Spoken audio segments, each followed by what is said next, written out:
Hello and welcome to the latest episode of the Low Budget Review Show. I am your host, Eric Smith, and today I am talking about Hell's Bells by Lisa Quigley. Had to double check that.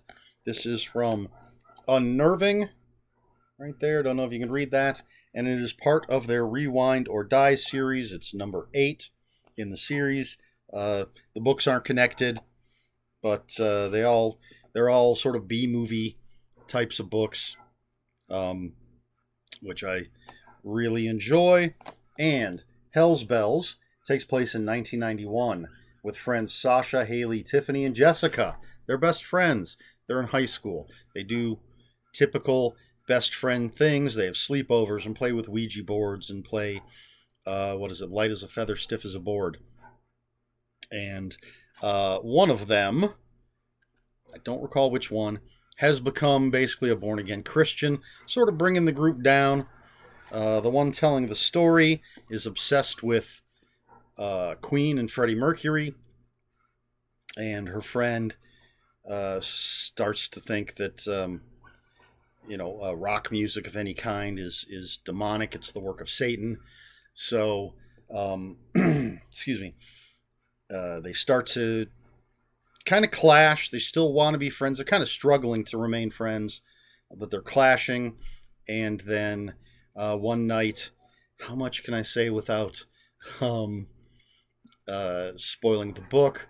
One night at a sleepover, they decide to see if they can summon Satan. And things get crazy from that point. And that's the bare bones of Hell's Bells. As I said, I like this kind of just fun B-movie, this kind of like a drive-in movie kind of thing. And I always like anything that sort of deals with the satanic panic of the 80s and 90s. And I'm a Queen fan, so that was cool. I don't think this is a spoiler. I listened to an episode of Ghoulish with Max Booth III, a host, when he talked to Lisa Quigley, and they talked about the fact that every chapter title is a Queen song, the title of a Queen song. So that was kind of cool. I like the characters. As I said, they're best friends, but they're all, a little bit different. They're not a clique that all four of them are exactly the same. Obviously the born-again Christian one would be the odd girl out, but they all have distinct personalities. They all react to things in different ways. And so we start with a sleepover, and we get to know the characters, and we have a little bit of a clash with the Christian girl, and we learn that one of them at least seems to be just straight up atheist, doesn't believe in anything. One of them, you might say, was agnostic. One believes in God, but isn't the radical Christian that the fourth one is. And they want to play light as a feather, stiff as a board, and they have to convince the Christian friend to play it, and they sort of peer pressure her into it. And then there's quite a bit of getting to know the characters, mainly the character that's telling the story, and I really wish I could remember which one it was, because that would make this much easier. But so we get to know her, and do I mention there's sort of a tragedy that affects her, and the friends all sort of get together, and the Christian girl does some things that are not good for the other three. Again, being vague, don't want to spoil things.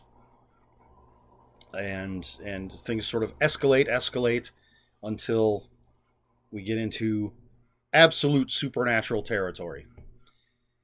One of the things I like about this is it did not go the way I expected.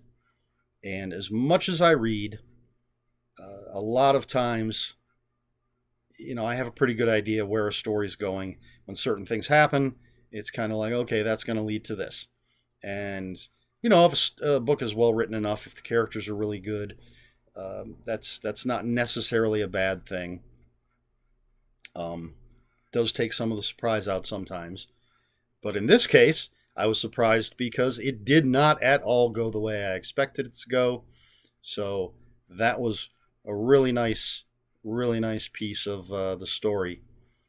Because even just reading the back, it's kind of like, okay, I know what this story is, but it's actually not that story.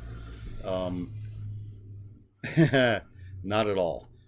But I think I gave it 3 out of 5, which on Goodreads, which is I liked it, and I did. It's enjoyable. Again, it's kind of like it's sitting down, excuse me, watching a drive-in movie or watching a B movie.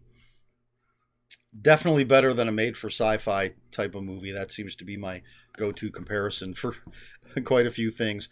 Definitely better than that certain level. I mean, sci-fi's actually made some decent movies, but generally, when people think, I think when people think of sci-fi movies, they think of that really schlocky stuff. Maybe that's just the Asylum movies, the movies made by Asylum, who do the like Sharknado and Lavalantula and that kind of stuff. Um, Definitely better than that. Is good, solid. I could see this as an '80s type of movie that again you would go to see at the drive-in. It's enjoyable. It's fun. The characters, as I said, are interesting. Um, I like Lisa Quigley's writing. I like I like that the touch that each chapter is a Queen song, and they fit too. It's just not random Queen song titles. They fit what's going on in that chapter. Um, so that's really cool. I like that. I'm definitely going to look for more of Lisa Quigley's stuff, which is to me that's praise. I mean, if there are books I've enjoyed, but not so much, I'm like, if I get their stuff again, I'll do it. But yeah, I want to see where Lisa Quigley's going with her writing career. Um, so I don't know if she'll do another Rewind or Die, or she's going to move on to other things, or diversify. I don't know. I'm rambling, really. But another cool cover as well. Hell's Bells, Lisa Quigley. I recommend it. It's enjoyable. It's fun. It was surprising, again. Um, but that's that. Again, can't say too much. Don't want to spoil it. Someone really needs to tell me sort of where the level of spoilage is. If I should be going into more detail for these books. But anyway, that's it. Hell's Bells, Lisa Quigley, 3 out of 5 stars. So, if you have any comments, questions, or corrections, please put them in the comments below. We can talk spoilers. Just post a spoiler warning. We try to be polite here at the Low Budget Review Show. Please like, share, and subscribe. I'll have at least one link to pick up the book in the description down below. And that's it. This has been the Low Budget Review Show. I have been Eric Smith, and until next time, read more books.